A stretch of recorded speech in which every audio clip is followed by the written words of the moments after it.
అందరికీ నమస్కారం అండి. మీ పుడ్డూతి సుబ్బునండి. ఈరోజు చేస్తున్న వంటకు వచ్చండి ములక్కాడ కోడిగుడ్డు అండి, మసాలా కర్రీ. ఇది ఎలా చేసుకోవాలి ఏంటనేది ప్రాసెస్ అంతా నేను చూపిస్తానండి.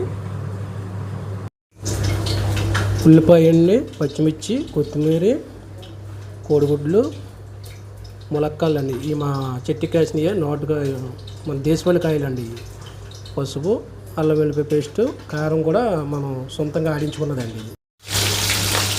పచ్చిమిర్చి వేసానండి. తర్వాత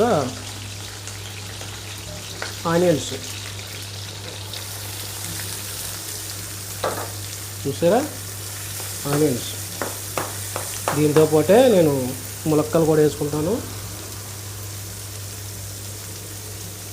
ములక్కలు కూడా ఈ ఉల్లిపాయతో వేగితే చాలా, ఈ ములక్కాయల మీద పైన పెచ్చు తీసేసుకుంటాను. ఎందుకంటే ఇప్పుడు కొద్దిగా ఈ కర్రీ ఎక్కువ ఉండి అనుకోండి, ఇడిపోవద్దని పైనే మేము పొర చెక్కేస్తాము.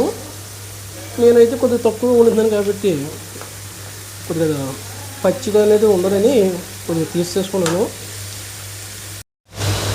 ఇప్పుడు ములక్కాడ, కొద్దిగా సాల్టు, ఉల్లిపాయ కూడా అన్నీ వేసుకున్నాక ఒక్క 5 నిమిషాలు ఇలాగా మగ్గ పెట్టుకుందామండి. పసుపు అనేది కూడా వేసుకున్నానండి. ఇప్పుడు కారం కూడా వేసుకున్నానండి. కారంతో పోతే మనం ఒక్క స్పూన్కి అల్లం వెల్లుల్లి పేస్ట్ అండి. కొద్దిగా మసాలా కూడా వేసేస్తున్నానండి. ఒక అర స్పూన్, అంటే ఎక్కువ వేసుకోవట్లేదు, ఒక అర స్పూన్ వేసుకున్నాక కలుపుకొని మనం వాటర్ అనేది పోసుకోవాలి.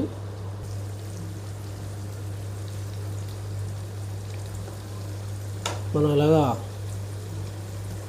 చాలా మటుకి ఉల్లిపాయతో పోతే ఈ ములక్కాడ అనేది కూడా బాయిల్ అయిపోద్దండి. 50% బాయిల్ అయిపోద్ది. ములక్కాడ అనేది పెద్దగా ఆయిల్లోనే వేపాలని ఏమి లేదండి, మన వాటర్లో కూడా వేసుకోవచ్చు. ఏంటంటే ఇప్పుడు ఉల్లిపాయతో పాటు మనం స్టార్టింగ్ వేసేసాం కాబట్టి, ఇది ఉల్లిపాయ పోతే వేగిపోయింది కాబట్టి మనం వాటర్ వేస్తాం కాబట్టి ఉన్న 50% కూడా వాటర్లో ఉడికిపోద్ది.